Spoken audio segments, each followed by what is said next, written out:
Guys, welcome to my new vlog. तो ये मेरा व्लॉग है तीज का, जो मैंने काफ़ी दिनों बाद इसको अपलोड करा है। तो ये जो व्लॉग है वो मैं यहाँ पे पूजा करने गई थी मोहल्ले में किसी के यहाँ पे।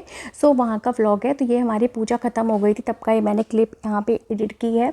तो इस तरह से हम लोगों ने यहाँ पे पूजा की, बहुत सारा एंजॉय किया और इतनी अजीब अजीब सी चीज़ें हुई ना उस दिन कि आप पूछो ही नहीं। वो मैं आपको बताती हूँ आगे, तो आप मेरी व्लॉग पे कंटिन्यू बने रहिएगा। सो यहाँ पे देखिए इस तरह से जो ये क्या कहते हैं इसको, जो ऊपर लगाते हैं वो था।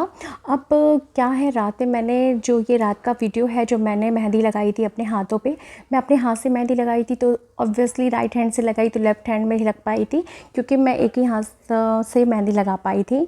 अब क्या है, यहाँ पे हम लोग चले गए थे जहाँ पे पूजा थी वहाँ पे गए थे। तो इस तरह से जो लेडीज़ थी, मतलब क्या हुआ था, पंडित जी नहीं आए थे। क्या हुआ, 9 बज गया था, पंडित जी नहीं आए थे। सबके प्यास के मारे जान निकल रही थी। फिर ये हुआ कि पंडित जी आएंगे, फिर आधा 1 घंटा मूर्ति बनाएंगे, तो काफ़ी ज़्यादा टाइम लग जाएगा।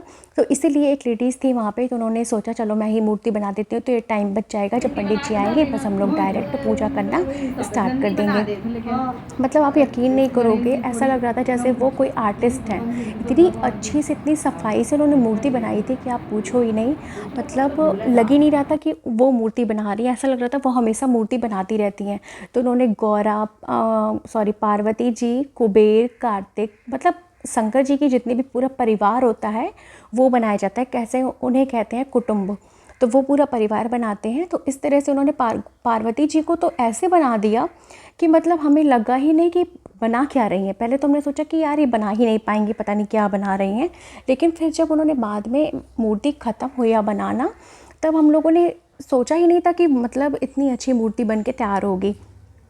तो इस तरह से उन्होंने मूर्ति बनाई, और वहाँ पे तो किसी को नहीं आता था बनाना, लेकिन उनको बस आता था। और उनके चेहरे का जो एक्सप्रेशन था, मतलब कहीं से नहीं लग रहा था कि उनका फास्ट है। और उन्होंने सुबह से कुछ भी खाया पिया नहीं है, इतने अच्छे से मतलब उन्होंने मूर्ति बनाई, सब कुछ किया। अब यहाँ पे देखिए इस तरह से एक जो बगल में लेडीज़ बनी बैठी थी, तो उनको गणपति बनाना आता था, तो वो गणेश जी को बना रही थी। कहते हैं गणेश जी को बनाना थोड़ा ईजी होता है, तो वो बना रही थी। अब हमारी मूर्ति बन गई, तो यहाँ पे सब लोग ने सोचा चलो थोड़ी देर भजन कर लेते हैं जब तक पंडित जी नहीं आ रहे। तो हम लोग यहाँ पे, आप ये समझो कि हम पंडित जी का सिर्फ वेट कर रहे थे।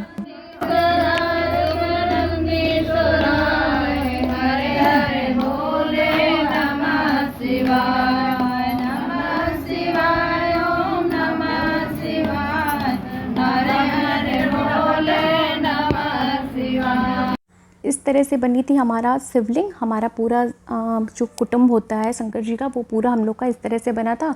सब लोग अपना थोड़ा थोड़ा प्रिपरेशन भी करते जा रहे थे, कुछ क्या कम है किसी के पास, क्या नहीं है, सब लोग अपना देख रहे थे। तो इस तरह से यहाँ पे कम से कम 20-22 लोग इकट्ठा होते हैं। जब सब लोग साथ में इकट्ठा होते हैं ना, तब पूजा करने का मज़ा ही कुछ अलग होता है। तो इस तरह से मैंने अपना थोड़ा सा भी एक वीडियो शूट किया। मतलब वहाँ पे मुझे बहुत अजीब सा लग रहा था कि मतलब मैं ही एक फ़ोन चला रही थी, बाकी वहाँ पे सब लोग पूजा में मगन थे और मैं ही एक वीडियो शूट करी थी। बस मैंने 1 मिनट की ही क्लिप शूट की। यहाँ पे देखिए हमारी पूजा हो चुकी थी। पंडित जी जब आए तो हम मतलब सोचा मन से कथा सुन लें, क्योंकि क्या होता है ना, जब आप दिन भर व्रत रहो तो लगता है कि हम पूजा अच्छे से कर ले। तो वहाँ पे मैंने कोई भी फ़ोन यूज़ नहीं किया, और इस तरह से हम लोगों ने पूजा की। हमारे यहाँ बहुत विधि विधान से पूजा होती है। जैसे लोग होते हैं ना, कुछ लोग कि मतलब ऐसी टेम्प्रेरी पूजा कर लेते हैं, पर हरतालिका की पूजा हमारे यहाँ बहुत ही अच्छे से होती है। यहाँ पर तो लोग रात भर जागते भी हैं। और ये मेरी मेहंदी थी जो काफ़ी अच्छा कलर आया था, तो वो मैं आपको दिखा रही हूँ। तो ब्लॉग को मैं एंड करती हूँ। Thanks for watching.